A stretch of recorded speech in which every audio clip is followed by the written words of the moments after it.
igračkama. Igračke u sobi dečaka Andya Davisa skrivale su čudesnu, neverovatnu tajnu. Kada bi Andy izašao iz sobe, one bi oživele, hodale i govorile. Šerif Woody je objavio: Andyjeva rođendanska žurka pomerena je za danas. Tako je, proslavit će rođendan unapred, jer će se Andyjeva porodica uskoro preseliti. Stoga je trebalo očekivati nove poklon igračke. Šta ako se Andyu one budu više sviđale od ovih koje trenutno ima? Bila bi to katastrofa za šerifa i ostale. Kako bi saznali više o tome, grupa prijatelja odlučila je da pošalje zelene vojnike da izvide proslavu.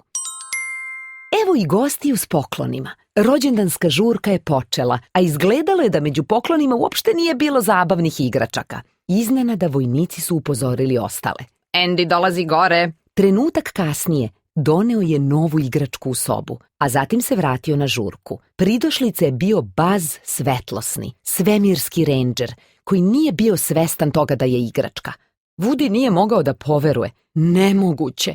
A ipak, bila je istina. Buzz je bio ubeđen u svoju misiju da spase galaksiju. Još gore, mislio je i da stvarno može da leti. Kako bi to i dokazao, uzviknuo je: do beskraja pa i dalje! Skočio je sa kreveta, odbio se loptu, skliznuo preko trkališta i iznenada dosegao plafon. Svi su bili zapanjeni. Možda nije zaista leteo, ali je svakako bio izuzetan lik.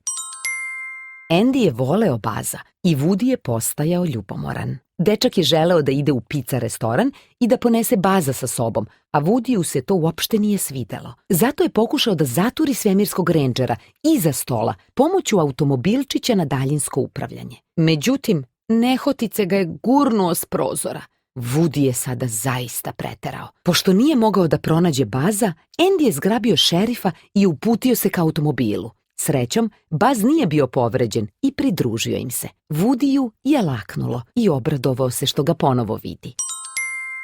Iskreno govoreći, njih dvojica se nisu podnosili. Zapravo, odmah su se sporečkali i ispali iz automobila, koji je produžio dalje bez njih. Ostali su sami na benzinskoj stanici, daleko od Andyjeve sobe. Bilo je krajnje vreme da počnu da sarađuju. Popeli su se u dostavno vozilo pizza restorana i odvezli se tamo. Sve je bilo dobro dok Buzz nije pomislio da se nalazi u svemirskoj luci. Uvukao se u hvataljku za lutkice u obliku svemirskog broda, punu igračaka vanzemaljaca, verujući da može da se vine ka zvezdama.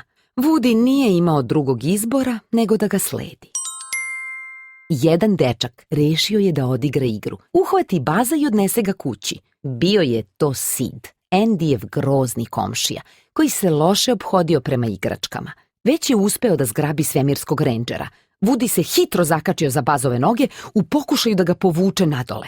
Međutim, Sid je tako uspeo da ih obojcu izvuče i ponese sa sobom. Sidova soba bila je jeziva, puna mutantskih igračaka koje je Sid rastavljao i sastavljao koristeći različite delove. Uplašeni njihovom čudnom pojavom, šerif i svemirski rendžer istrčali su iz sobe. Ali tada se Buzz neprijatno iznenadio. Na televiziji se prikazivala reklama za igračku Buzza Svetlosnog. "Nabavi svog Buzza", rekao je spiker.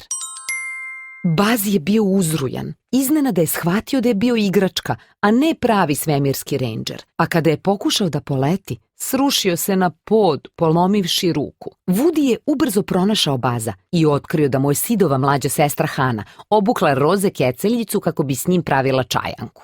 Svemirski rendžer je bio tužan i potišten, ali Woody ga je hrabrio. "Hajde", povikao je. Prozor je bio veoma blizu, a šerif je imao ideju. Woody je privukao pažnju starih drugara koji su i dalje bili u Andyjevoj kući, odmah pored. Nažalost, otkako je gurnuo Buzza kroz prozor, druge igračke mu nisu verovale.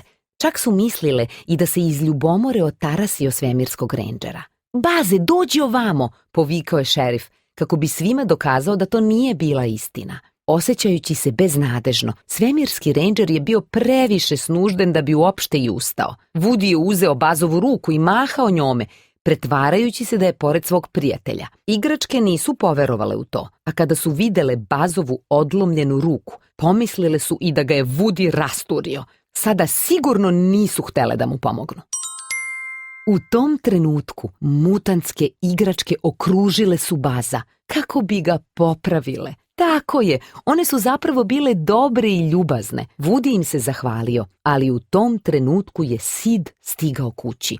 Imao je eksplozivnu raketu u ruci i vezao ju je za leđa svemirskog rendžera, cerekajući se.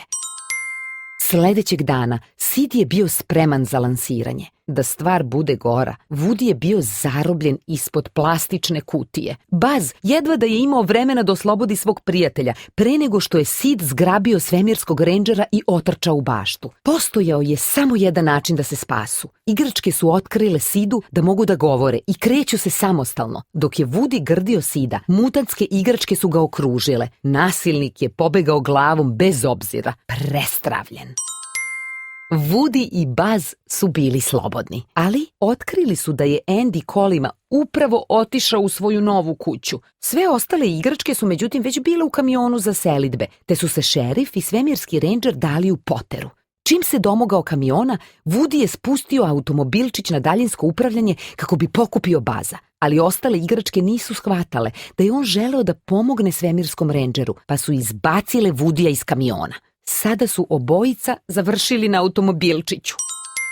Postojao je samo jedan način da dođu do Andyja. Morali su da zapale raketu na Buzzovim leđima i da polete.